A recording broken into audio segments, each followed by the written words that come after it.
Greetings, my brothers and sisters. Sending gratitude to all of you who are joining in today to accompany us down the rabbit hole of self-exploration through plant medicines. My name is Ryan Sprague, and I'm here to tell you that your frequency is now set and tuned to explore psychedelic medicines and the impact they've made among the countless psychonauts exploring the last true frontier. Buy a ticket and take the ride with me as we get true first-hand accounts of the experiences, benefits, risks, and transformations taking place within the ever-expanding world of psychedelic medicines on This One Time on Psychedelics. For each of you who tune in and listen to this show each week, you know full well that this show has gone from simply speaking to the experiences we have within psychedelic medicines to articulating the psychedelic lives we've been able to create as a result of these experiences. And for me, this is what really fires me up, as I truly believe these medicines are here to not only open us up to our infinite potential, but also to allow us to be more comfortable in the oftentimes uncomfortable aspects of our lives. Today's guest on the show is a woman who understands and knows this notion well. From meeting your twin flame and falling in love, to connecting with psychedelic medicines and, as you'll hear in the episode, really opening up to some challenging experiences, it's safe to say that this episode is going to leave each of you with a feeling of confidence and hope in not only connecting with these medicines, but also in connecting back to the psychedelic experience that is our lives as a whole, to be able to reach our full potential and inspire those around us to also create the absolute best experience of life possible. So, without further ado, please help me in welcoming my dear friend Bree Divine to the show. Bree, I am so excited to have you here with me today. You know, this has been an amazing long time coming. I mean, we haven't known each other that long, but I felt like the second I met you, I wanted a podcast with you because you have such an amazing journey, and we're going to be getting into a lot of that.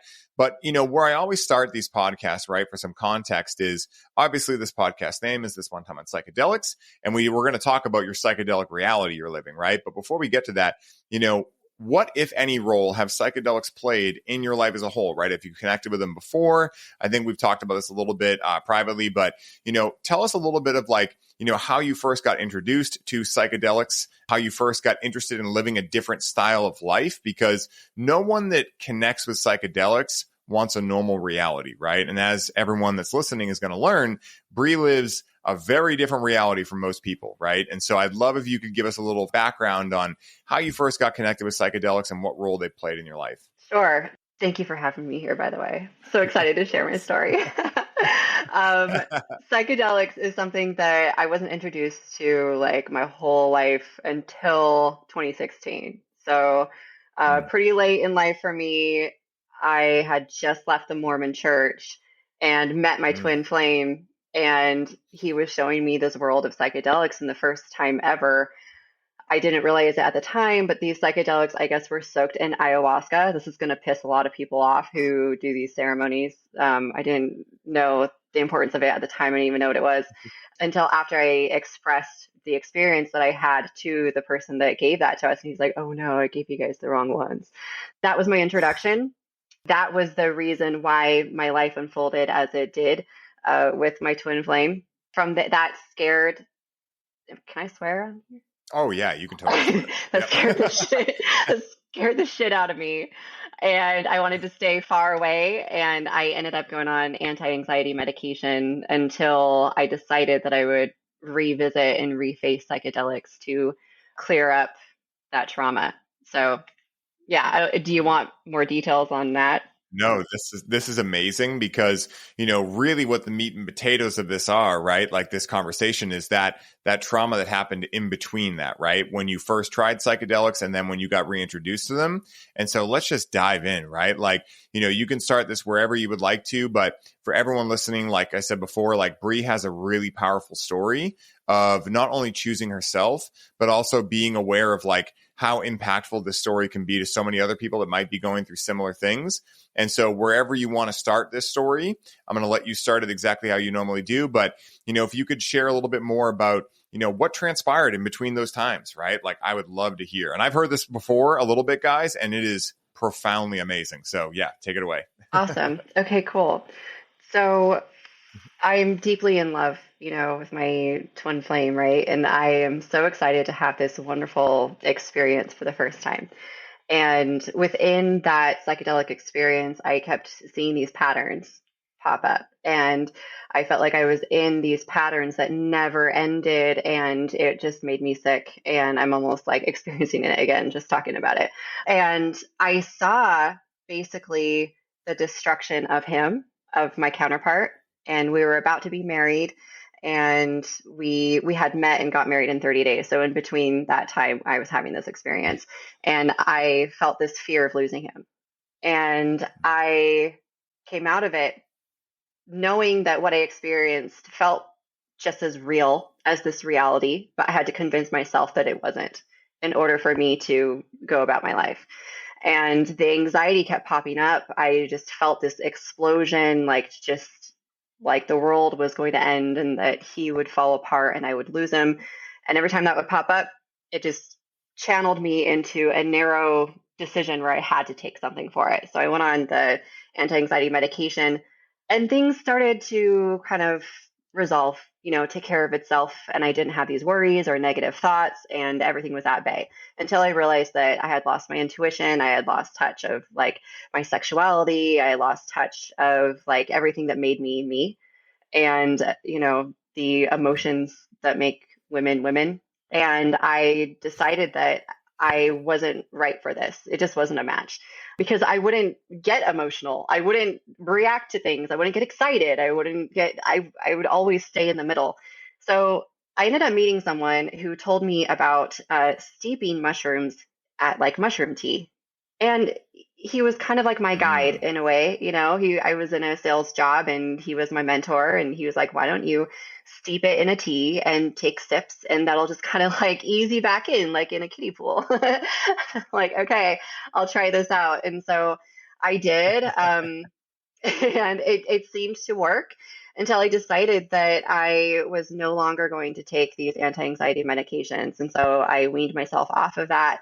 And as this happened, actually, and my twin flame and I were growing closer together, something happened tragically. We had a fight and it was verbal. And he ended up like just throwing me out of the house. We called the cops on each other, just really stupid. Like there really was no need to call the cops on each other, but our egos got in the way. And the cops ended up finding psychedelics in the house. And that completely like shut me off from psychedelics. It shut him off from it and we had to learn to cope like without any medicine. And that started my journey on like knowing myself. Like, okay, I need to go through like a literal know thyself through this separation with my twin flame and separation from like God, right? Because like psychedelics had me in a meeting with God, like communing with God. And I needed to learn how to trust my own intuition, learn how to like trust my own path, and knowing that if I had any psychedelics on me that I would be screwed because this turned into a 23-month federal investigation. My twin flame was a captain in the Air Force, had a pretty high security clearance, and the thing that he turned to for his peace was taken away from him, and all he could turn to was alcohol to escape. Yeah, I ended up turning back to psychedelics in the form of LSD. So it was no longer like psilocybin. I decided that it was 2 months before the military court martial. I took LSD, and is this where I should share what I shared with you? Are we ready for that? Oh, yes, please. Yeah, Okay. anything you're open to sharing. Yeah, let's Okay. go. Okay. So I really felt like up until that point that it was me versus this man, because I was the empath and he was the narcissist in my story. And I'm like, but I know I need to heal myself. And if I heal myself, then it'll heal him. I just really believed in that because we were just our souls were connected. And I'm like, okay, I'll forget about him. I'll just heal myself. And in my LSD experience, I was given an opportunity to like grab this gun and I could point this gun at the source of my problem. And if I were to pull the trigger, then the source of the problem would go away, the pain would go away, everything would go away. That's the download that I got. That's the message. And I was like, okay, wow, it's just that easy. And in that space with LSD, for those who haven't done it or curious, like there is no ego. It wasn't like this is a bad thing. Oh Mm. no, this is a gun. It was just information. The information was, this is the thing that you can use for all of it to go away. And there was no judgment. There was no ego. It was just like, oh, that's actually what I'm looking for. I just need all of this pain to go away. So it was very enticing without knowing good or bad and, or anticipating any other outcome other than this pain will go away if I do this thing. And I held on to this gun and pointed it at my twin flame. And then the thought came to me, wait, I started this with love. And that's the reason why we're here. So this isn't over. And I told myself, it's not over until there's love. It's not over without love. That's the only way this can be over. And I knew it at that time when I was about to pull the trigger and I put the gun down. And as soon as I did that, my twin flame who was looking at me turned into myself. And it was the most profound thing because it was like I got tricked. Like, I swear psychedelics does this whole bait and switch. It's like, this is what you're desiring, isn't it? It's like that, witch on Snow White, take this apple. You want it. It's like, yeah, actually I do. How did you know? and your ego is set aside because the ego is not you, right? That's when I learned that, like, the ego isn't me. I'm learning who I am. It's the know thyself. I'm not the ego that knows good or bad or has to sit and make a judgment call. That's not me. The real version of me is the one that chooses love over anything else. So LSD was the thing that showed me, oh, whew, I really am one with everything. I am love. And it's not over unless there's love. And so if I choose to end something, if because of my actions I choose to escape something or end something on my hand and my desire to control, then we're just going to repeat that cycle over and over again.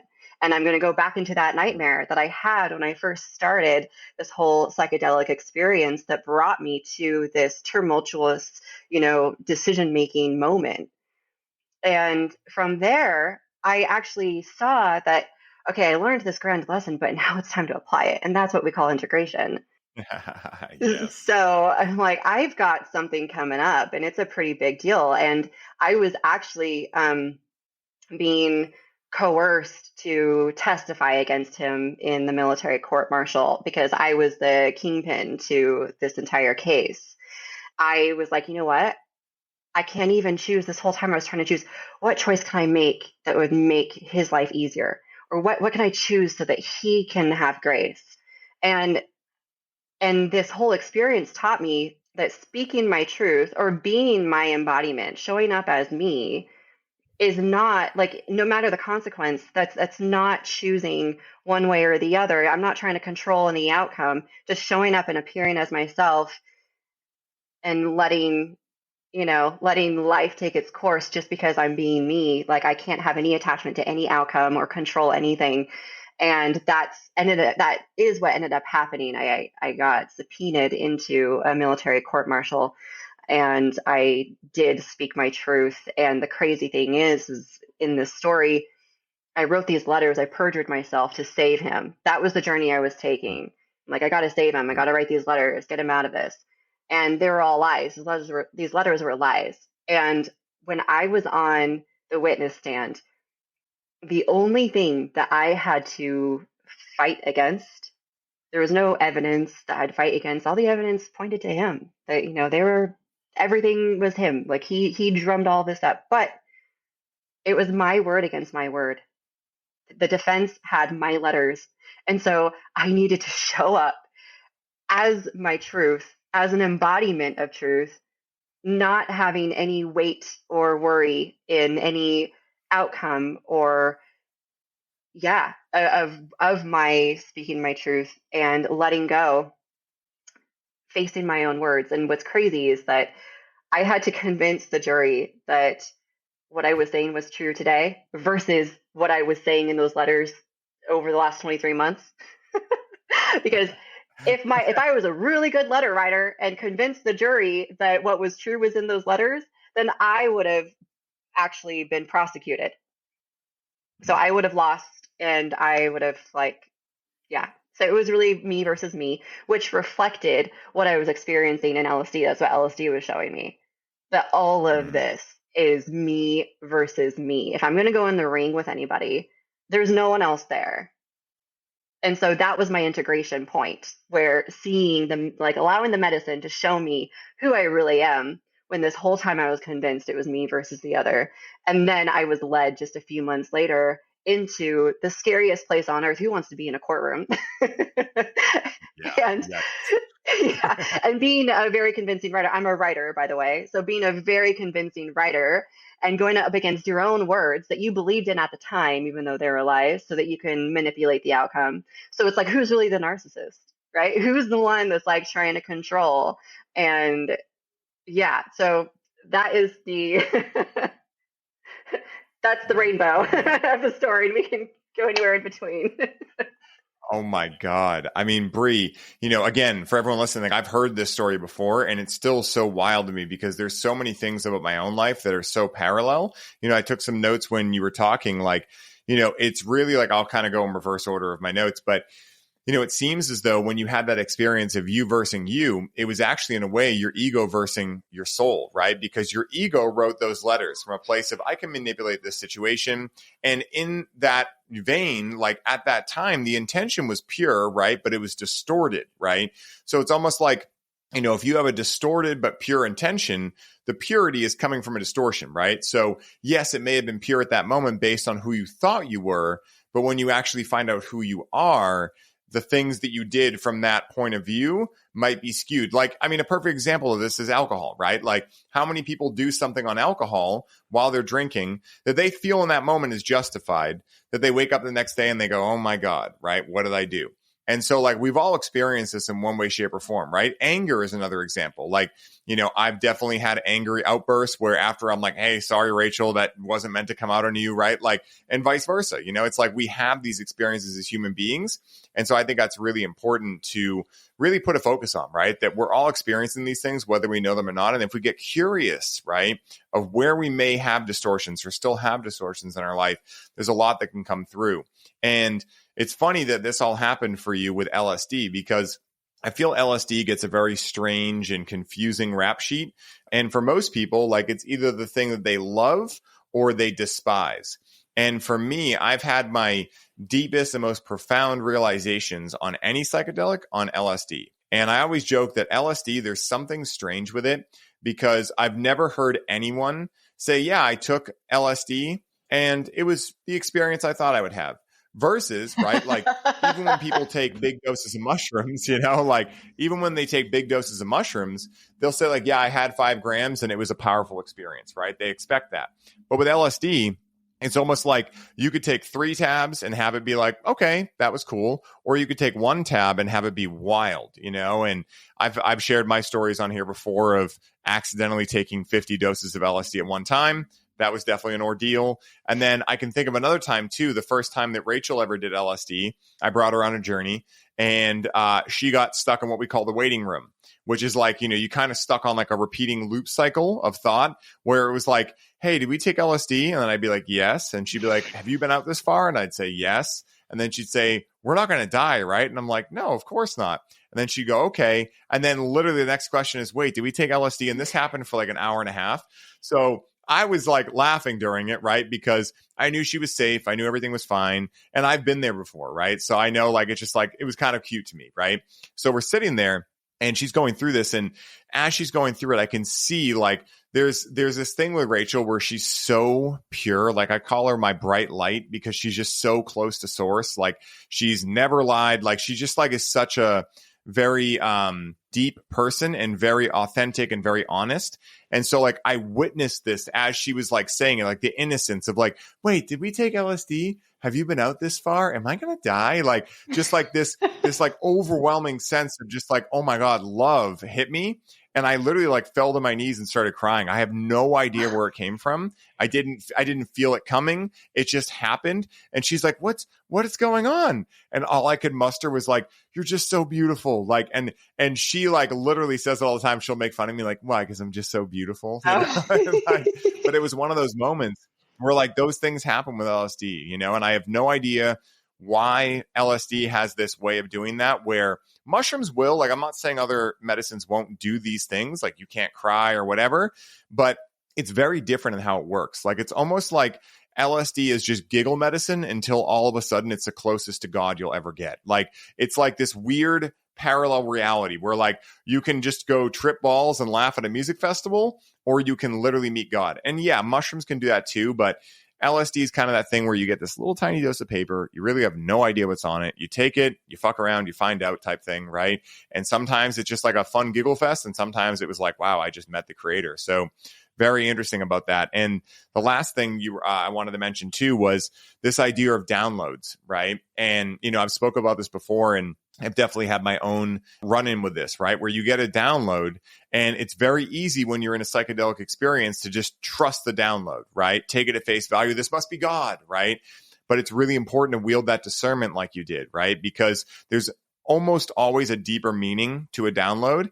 And if you just take the one at face value, it could potentially be being interceded or intercepted by your ego or other parts of you, right? That's why it takes that deeper discernment. And so I wanted to give you kudos for that, because, this is the exact kind of stuff I really like exploring on the podcast. Like, this ability to wield discernment, even in the medicine space and these types of things. And, being able to go through what you've gone through is incredible.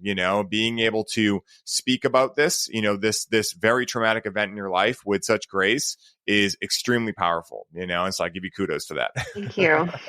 Thank you. I do want to touch on as well that because of this integration that the initial medicine forced me to go through, I've learned that I'm kind of a similar teacher as this medicine. I'm like, oh, I know this language.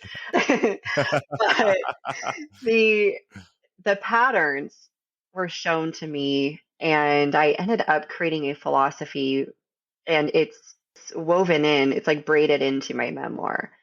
And this philosophy is an explanation of knowing myself.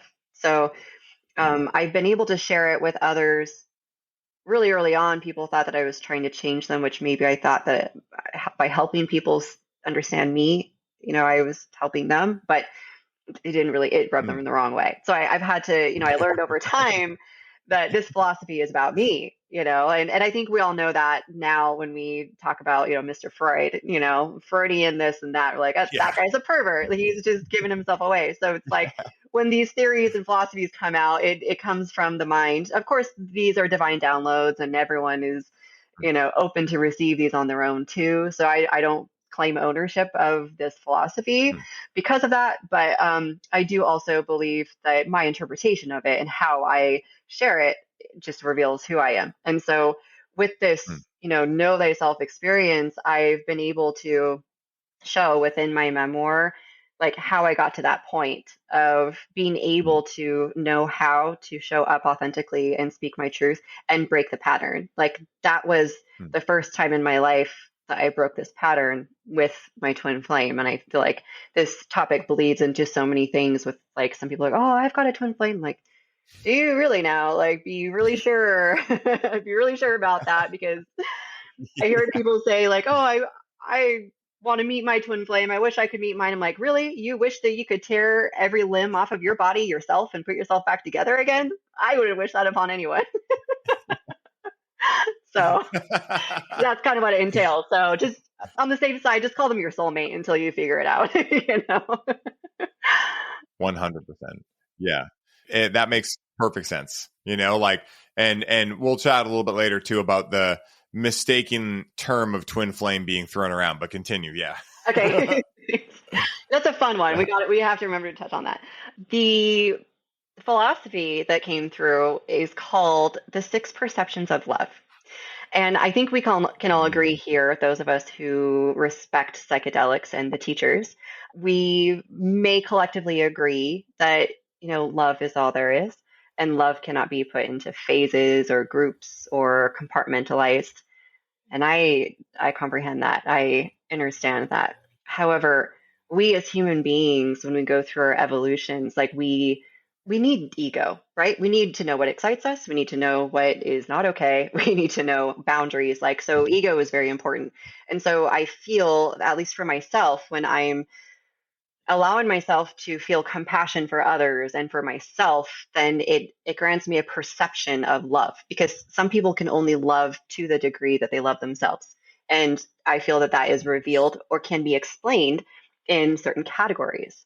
And when we allow ourselves to explore these categories, like you can take it or leave it, it can make some sense for you. We all graduate. We're only stuck in a box if we allow ourselves to be. So this kind of just has helped me make sense, and it looks like this. So hopefully I don't piss some people off with appropriation here, but um, this is the best way I can describe the 6 perceptions of love. So in every phase, you are connected with another version of you. Can you see it makes a U shape? Everything Mm-hmm. is mirrored, which we know, thanks to at least LSD. I learned that through LSD, that everything is just a big old mirror. And you start in one phase, which I call the dependent phase. The dependent Mm-hmm. is connected to the provider. And so that makes sense, right? And then Mm-hmm. there is a shift that takes place when you disconnect, and there are certain things that compel that in your life to do so. The beta phase comes next, phase two. Beta means like you're trying many things, not like beta as in like beta in the past. Yeah. Yeah. So Yeah. this is like you're trying, like your beta app, like your beta OS. Like this is really important for us when we detach from dependency. We go into beta and we're connected to the guru phase. And then the third here is the omega, and omega represents like your solo journey, like your independence and your knowing yourself in this journey. And you have to, in this phase, you have to choose yourself. And if you don't choose yourself, then you go back to the first phase. And that's where we experience these loops. And after you Mm. graduate, yeah, after you graduate this, and they're really in depth. Like you go through like certain things and to get yourself there really. But this is like this center piece. This is where alchemy is, where you are meant to, you know yourself through your truth. And some people in our spiritual community get real triggered with like your truth. Like, there's no your truth, you know? There's one truth and it's all objective truth and all that. Like, I don't give a fuck about what anyone else thinks about this. It's your truth, because that's the only perception that fucking exists. Like your, because you can't put yourself in someone else's shoes. This is about you knowing yourself. And when you know yourself and you know your truth, that is your contribution to the collective. So there's no use for us being these like, shy, modest, like, oh, everyone has their own truth. Like, yeah, everyone does have their own fucking truth. So have yours. Like, Yes. just show up in yours, like let's all just like grow a fucking spine and be a full authentic embodiment of your truth, because God is written in you. And so you must show up as that. And if you don't show up as that, then you're just going to go back into all these loops, because this is the natural law of things, is that as long as we're not dead, we're always growing. Like you will be growing forward, and you will be stuck in these loops if you don't choose God. And God is written in you. It's written in your DNA. And when you do not show up as that, because you have other things that are telling you that you're either unworthy or, whatever those negative thoughts are, it's cyclical. I mean, I don't think we all start at like ground zero and start over. I see everything as like a spiral going upward. So Mm. I don't believe like we get like body slammed and have to start all over. But anyway, this alchemy is huge. And after you break through this alchemy, you burn everything. It's a crucible. You burn everything that's not you, that's not authentic, and you actually see what is left over. That's usually when you lose a lot of friends, you maybe lose your business, you choose integrity over everything and accept the loss that comes with that. That's when you actually phase into phase four, and then you become the mirror for those who are journeying where you're at. And this is where you gain compassion. So after you have like been an embodiment of integrity through this alchemical phase. It's not even a phase, it's like a moment, it's a decision that you've been avoiding. And when you Mm. overcome that, then that is when you are an embodiment of these higher phases with compassion. So, this whole journey, my memoir covers my own phases one, two, and three, and the alchemy. It basically ends at the alchemy And I'm currently writing memoir too, going in my higher phases. Wow. Oh my goodness, Bree, that is so fucking cool. Like, I love that. And it's funny, like the menorah is literally a perfect thing to use for that, right? Like, because it really does articulate that connection, right? From like, all these different phases of like the shadow side to, is a way to put it, like the shadow side to the fully expressed side, and that's what I love about it is it's very resonant with me because I'm big on archetypes as well, especially like, for men, like being able to like live into the little boy versus the king.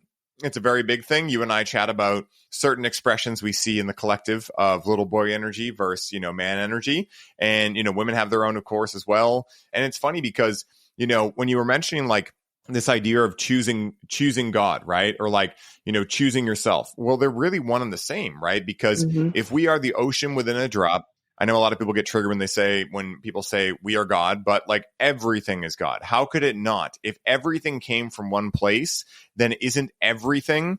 Like, it literally doesn't make any logical sense to say somehow we are not God, we are separate from it, when in reality, if it created everything, then we are part of that everything, And so I see those as being one and the same, and that's why it's so powerful, and that's why it's so important. And no words can ever like dictate just how powerful that journey is. Having gone on my own journey with that kind of stuff, and a deep journey of knowing thyself to deeper degrees and whatnot, like it can be challenging, right? But it's only challenging to the ego. It's not challenging to the soul. The soul's ready to shed that weight, right? And that's where, like you were mentioning, the ego is very essential to life. And it is, like this whole psychedelic talk of kill your ego is just so immature, right? Like, do you want to potentially get past your ego and realize where the ego maybe was leading you astray? Sure. But at the end of the day, it's your responsibility. The ego is not some separate thing that is domineering over you, right? It's something that became programmed throughout your time growing up, maybe even related to past lifetimes, whatever it is, in traumas. And now, as you become aware, it's your opportunity to really start going into safe mode on the metaphorical computer that is us, and starting to figure out like, where are the viruses here that are taking up extra bandwidth? Where am I running way too much RAM at once and my computer's going really slow? Like, what can I do to subtract those things away so that I become more of who and what I truly am as a divine being, right? Without all of this extra baggage on me. And, you were talking also about, this power, but also necessity, right? That comes with like allowing us to be fully individualized, right? Within the collective, of course, right? Understanding that we're all one, but really playing out this game of being individuals, right? And, I love this because I saw one of my friends put up a piece of content the other day that was, when people tell me I don't know what to make of you, it's the biggest compliment ever, because the last thing I ever want to do is easily fit into a box. And so like when you see these kind of things, right? Like that's been a great sign for me as well. Throughout a lot of my life growing up, before I had examples around me of people that were living with their freak flag flying high, I thought I was, someone who didn't have good work ethic, someone that wasn't meant for the world, et cetera. When in reality, it was just that I was waking up to wanting to really be me, where a lot of other people around me at that time were fine with conforming to whatever society told them to conform to, and I know, just like you said, that when you go through these alchemical processes, your whole life will shift. I mean, literally when I was working in the cannabis industry in 2019 and I went through that MDMA experience, literally overnight, like it was immediate. And not every change happens like that, but they do as well. It changed my entire life. I literally was not the same person after that. And because of that, I had to leave the job. It wasn't in alignment. And I also knew it was up to me and me alone. Like I couldn't complain about it anymore. It was just, I don't want to be here, so I have to do something about it. Right. So I did. I wanted to start a podcast, but it wasn't as a result of anyone else telling me to or whatever. I just had to make choices that were in alignment with me and take them, and so I completely agree with everything you're saying. And, it's just amazing to be able to hear so many different, stories on the show of how people have been able to, really reach this level of self-actualization, self-realization, whatever terminology you want to put on it. And it's just amazing. Like, it's just so much fun being able to hear these things. It's so cool.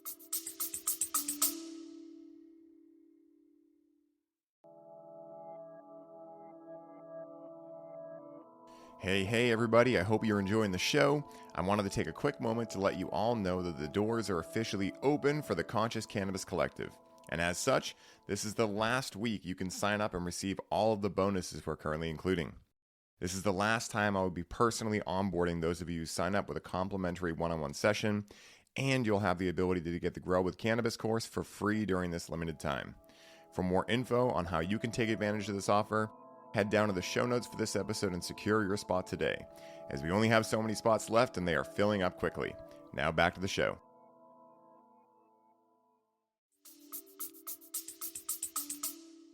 And thank you for letting me, like, having this space for me to share it too. I think that when people do have these life-changing experiences, they just want to be heard, you know? It's like, Yeah. oh my gosh, I just experienced this thing and I want the world to hear it. And so having this space for people to share their story is just so incredibly, it's rewarding. Oh my goodness. It's so amazing, Bree. Like, throughout this journey, what have been, and I know we just talked about some of them, but like, if we could dive into potentially like some of the main challenges you experienced in this identity shift, right? Like you mentioned, like maybe you're going to leave your business, maybe your friends are going to change, right? Like, what things in your own journey, what challenges did you come up against specifically when you went through this rapid transformation? Like, did certain specific areas of your life change more than others? I'd love to hear a little bit about that, because I imagine many people listening are probably going, oh my God, that sounds like what's either happening to me or what happened to me. And I Yeah, imagine as we start to talk about this more, we can normalize these types of things. Like, no, it's not necessarily bad that none of your friend group resonates with you anymore and vice versa, right? So I'd love to hear right. some of those specific challenges you went through. Okay, thank you for asking, because immediately I'm Yeah. like, this parallels with these phases that I've gone through. Because depending on what phase you're in or what phase I'm in, I can answer this for myself. That it really shows like the challenges that I had to go through in order to get to the next phase and see how close I can get to God or my authentic self. Mm. In the dependent phase, so the dependent phase is when I was like dependent on the world that I know. So that's when you're like holding on to the known world. And Mm. in this phase, I had to let go of my belief system. I let go of the Mormon church and I Mm. honored what I was taught. And that's huge. For me, I had to learn that when I let something go, I can't like kick it on the way out the door. I can't, you know, good riddance and write a story about it and tell them how freaking awful it is. Like, because that's going to come back around and you're going to still have to heal that.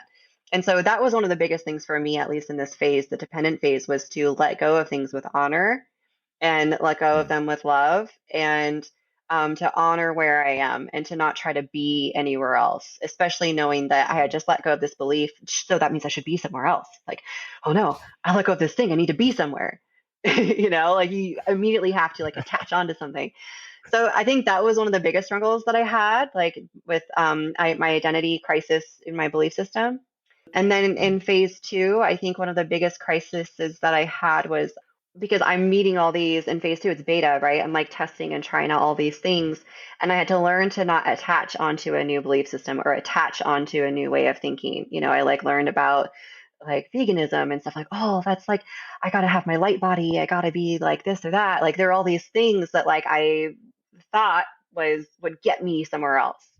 And I had to learn to honor myself and not do something just to get me somewhere else or attach on to, certain ideas.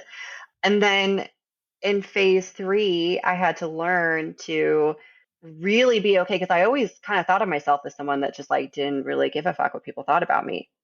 And I'm like, that's Mm. easy. Like phase three is easy. Like I'm Miss Independent. But that I think was the biggest challenge was I was being too independent where I wasn't asking for help. I thought I knew it all.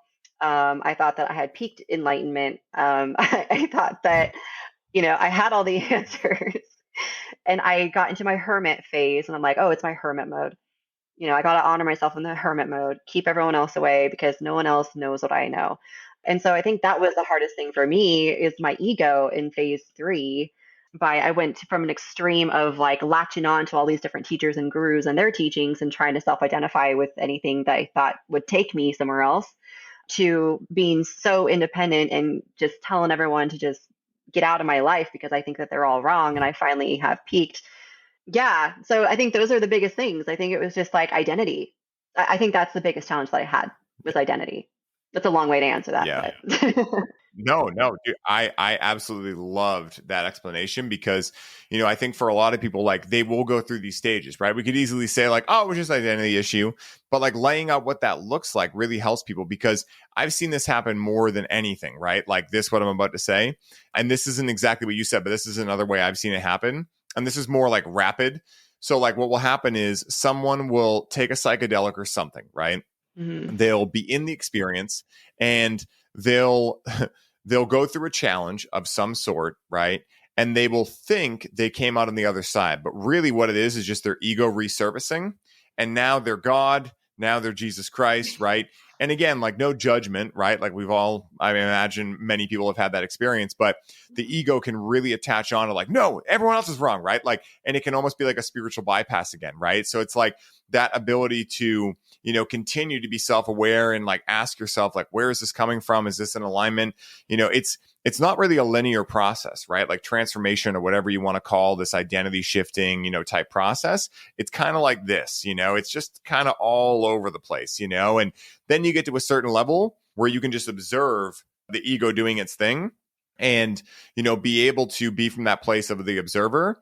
And, it's funny. That's like that quote about enlightenment really makes me chuckle every time I hear it. Like, what do you do before enlightenment? Chop wood and carry water. What do you do after enlightenment? Chop wood and carry water, right? Like, my buddy Aaron Abke, Aaron, actually he's in our Sovereign Rangers group, but he talks about his first experience, like having union with the creator, is that he was in this bliss state for a couple of weeks, just like, very similar to what it sounds like my experience was back in 2019. Just 2 weeks of just no substances, nothing, just high on life. The difference is I don't remember consciously having a thought like he did, but he remembers waking up one morning and going, wow, am I enlightened now? And that was the first ego thought he had. And the second that happened, he started to fall from grace, right? Okay. And so like, then he started to realize like, oh, like I have to be aware of that, right? I have to be aware of that and not attach onto it, and that's what you were talking about, and what you just said too, is like this idea of attachments. And I took a couple notes here too of like, you mentioned veganism, right?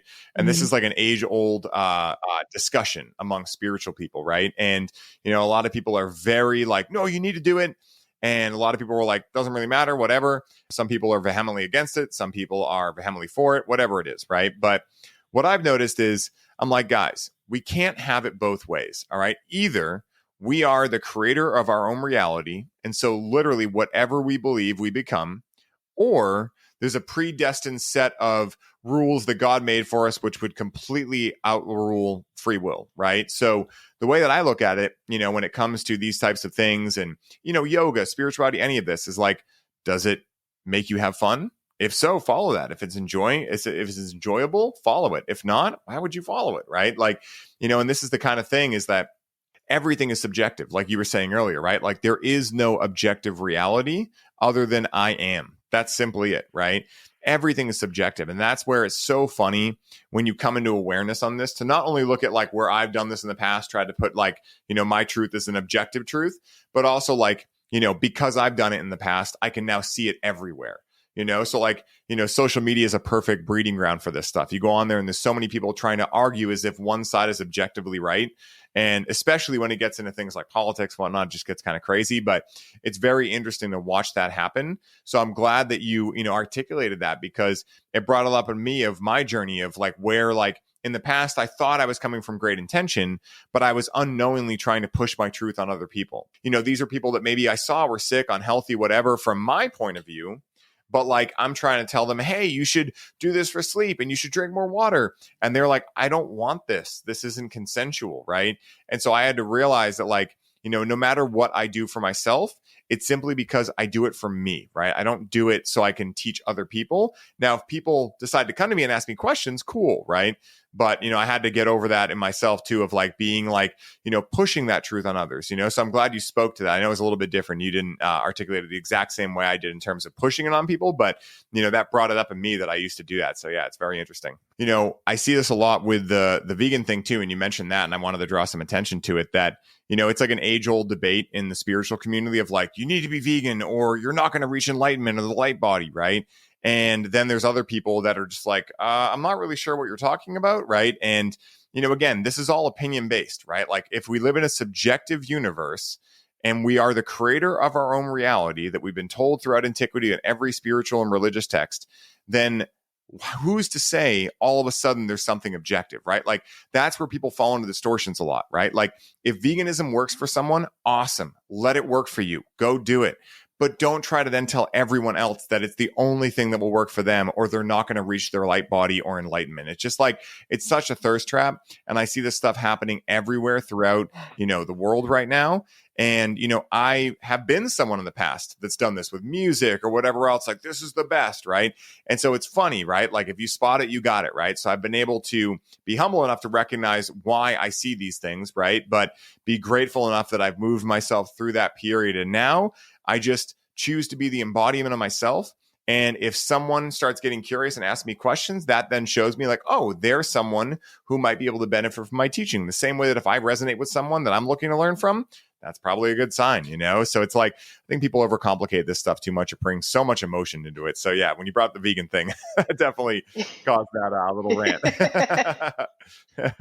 Yeah, I mean, I fell for it hard, man. And then my hair started falling out and my teeth went bad. And so anyway. Yeah, it's interesting, like not to go on a tangent about veganism, but it's just like, look at the people getting the results you want, right? Like when I look at Paul Chek, someone who's 62, deadlifting 400 pounds, strong, healthy, mentally acute, all of these things. When I look at Ben Greenfield, when I look at Aubrey Marcus, when I look at, any of these people I look up to as pinnacles of health, none of them are stuck in some box, right? They might have periods where they are vegetarian or vegan for a little while as that feels right.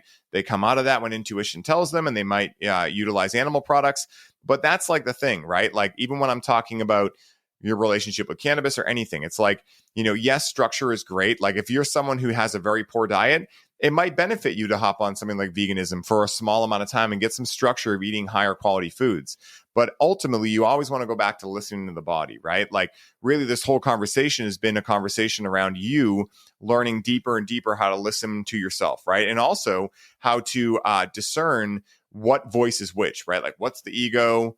What's that deeper part that is the soul, the heart, et cetera? And like, is that not the human journey for all of us? Like, I mean, I just went into how everything's subjective. So maybe not for everyone else, but I know that's been my journey for sure, is learning to listen and learning to not fall into boxes that other people are telling me are going to be the best thing for me. Because, I think Carl Jung is the one that quotes that, there's a point in everyone's individuation where you're going to need to stop listening to everyone else and start tuning into yourself, or something along those lines. So yeah, I 100% resonate with that. Mm-hmm.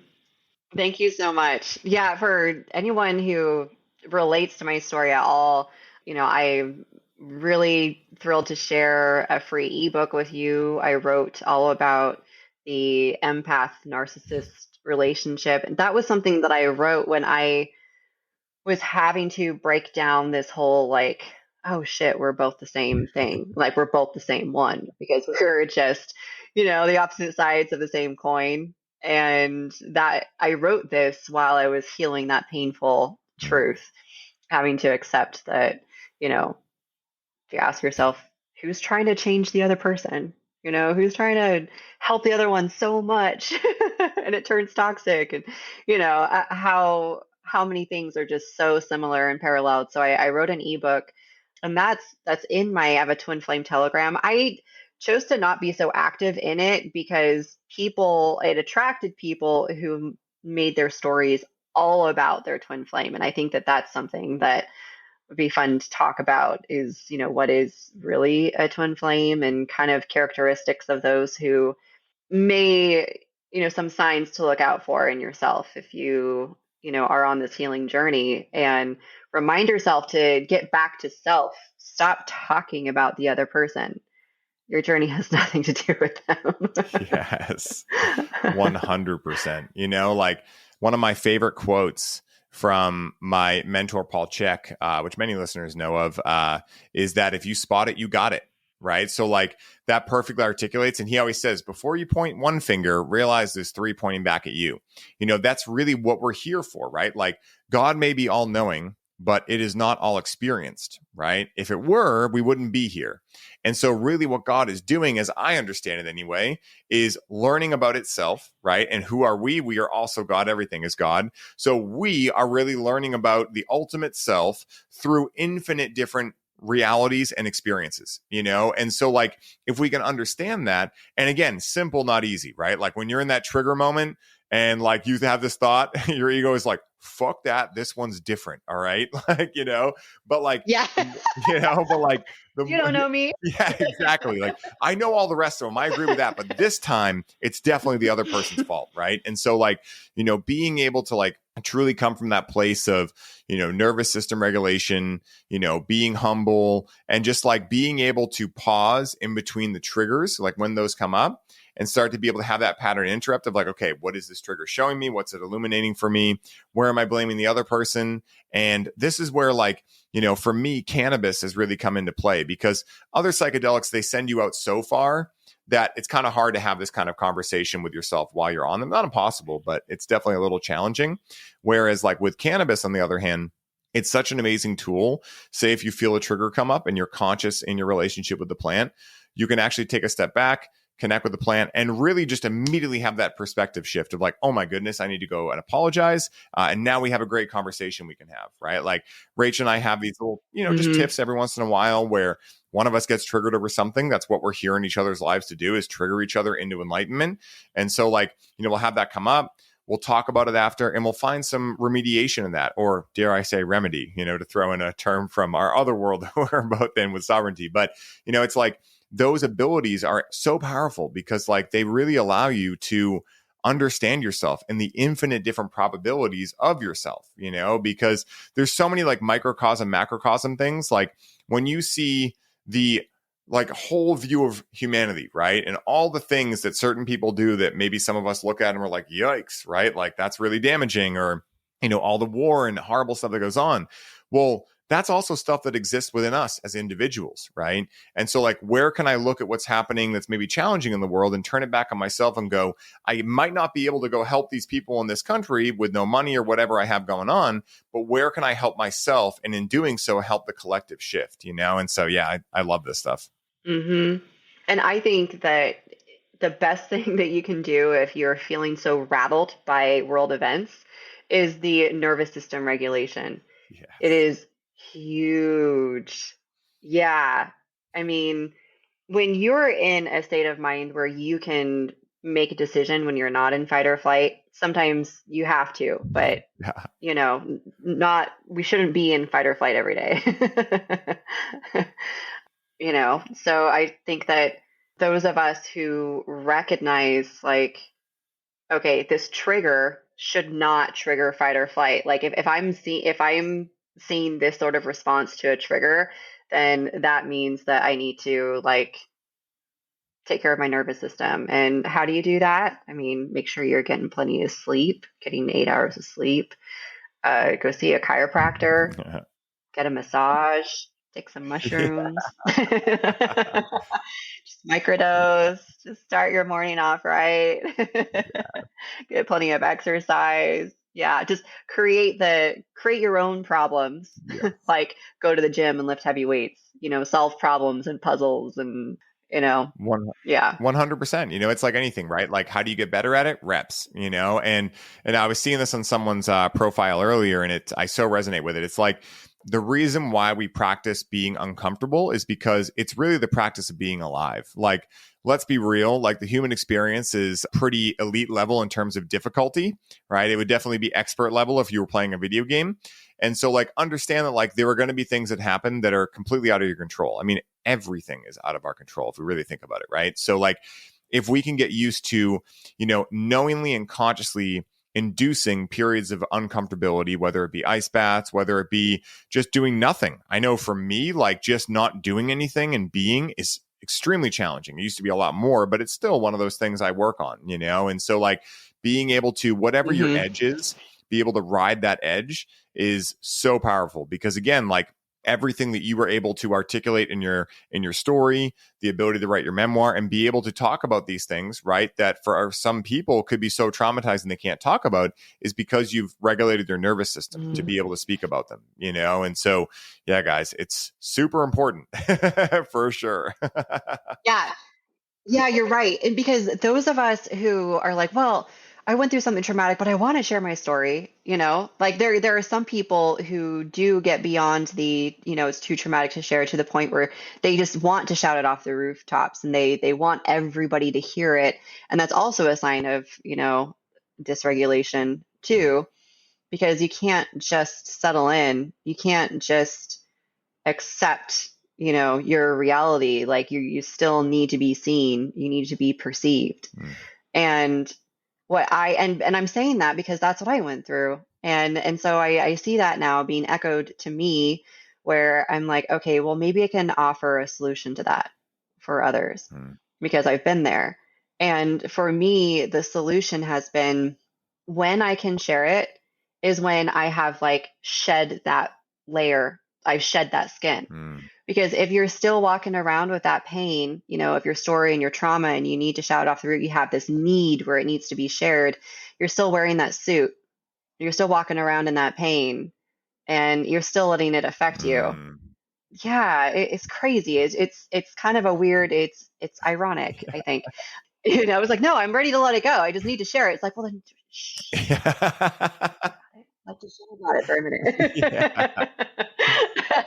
So I wrote this memoir in 2020. I was writing it through 2018, 2019, and 2020. I shared it on Instagram Live an hour every day for like 18 days. It took me like 18 hours to share it. And I let it go. And then I was like, you know what? That's it.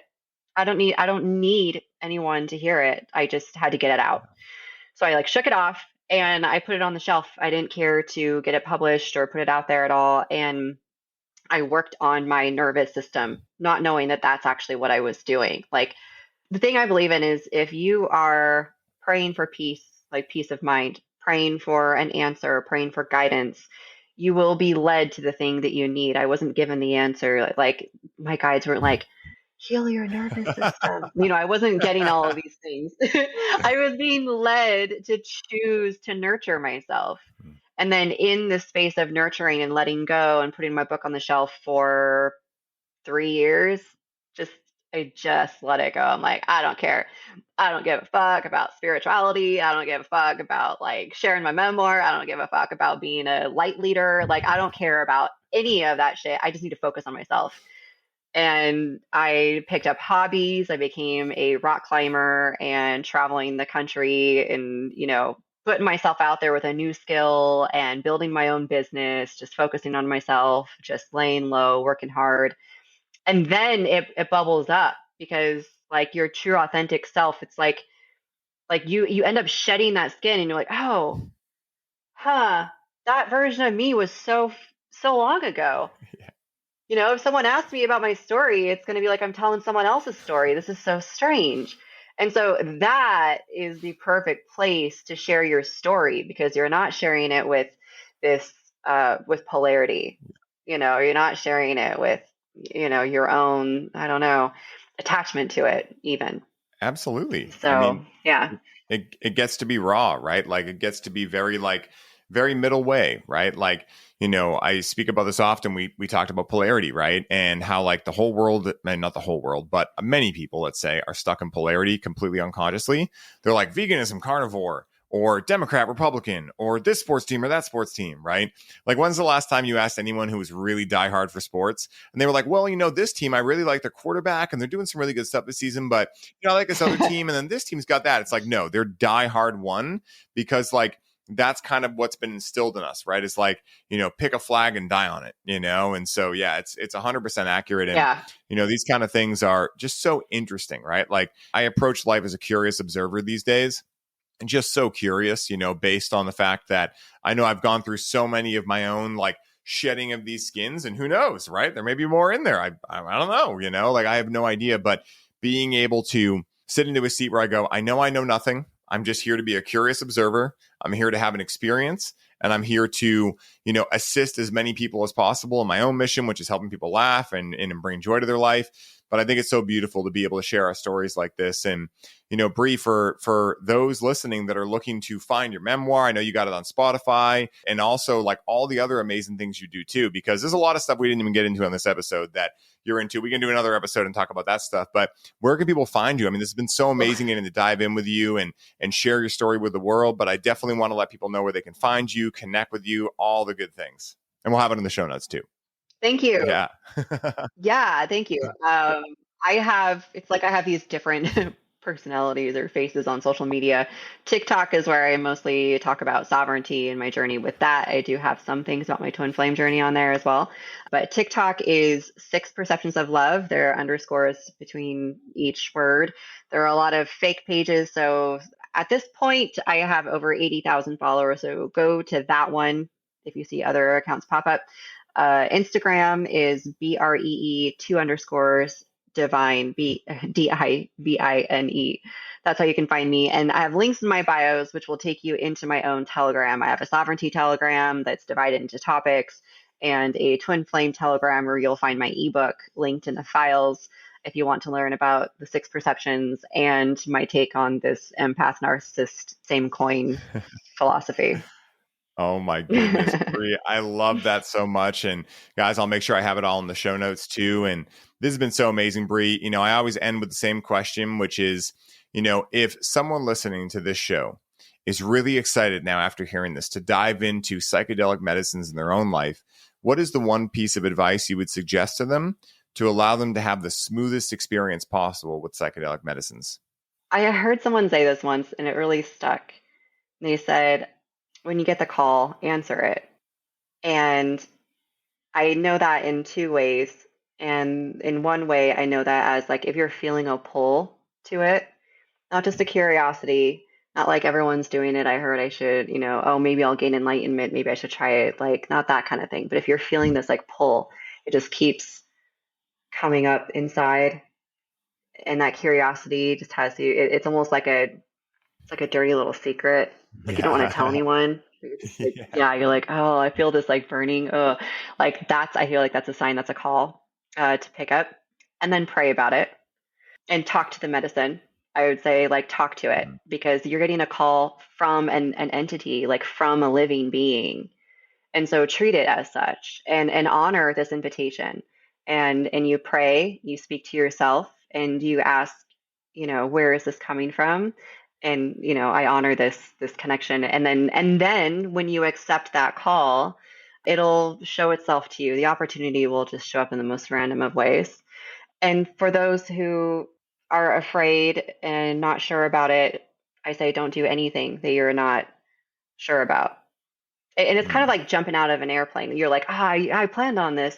Stick with that plan. If you plan on it, like everyone kind of chickens out. I think I can speak for everyone. Like when you're about to do it, you're just like, let me double check and see if I've got like my parachute in here, and let me double check some things. Let's go back to the ground and then come back up. Like, so it's okay to have that hesitation. But what I'm saying is like your immediate feeling like should just be like just that pull, and then follow through with that after you've honored that call. Yeah. And I think the other way, I was saying that there's 2 ways of, the call. That's for those who have taken it already. I feel like for me personally, like I don't feel a pull if I feel like I've received the answer that I was looking for. And in my phase in my life, it was to know myself to get through what I needed to go through. And until I get a call like that again, I don't need to go back, if that makes sense. Perfect. Yeah, sorry, I laughed. The internet is so sucking us, but your thing came out perfect. I heard you perfectly, but I saw that I froze too, and I was like, what's happening here? But Bree, this has been amazing. Thank you so much. Like, that is extremely sound advice. And for everyone who tuned in, make sure you go give Bree a follow on TikTok, Instagram, and all channels. Download her ebook and dive into her world. If there's one thing I know about Bree, even though she's had such an amazing journey of life so far, she's only just getting started. So as you guys know, also, if you enjoyed the show, we'd love to have a 5-star review. It helps us get the show out to more people. So wherever you are all in the world, I hope you are having the best day ever. May the force be with you and to infinity and beyond. Peace.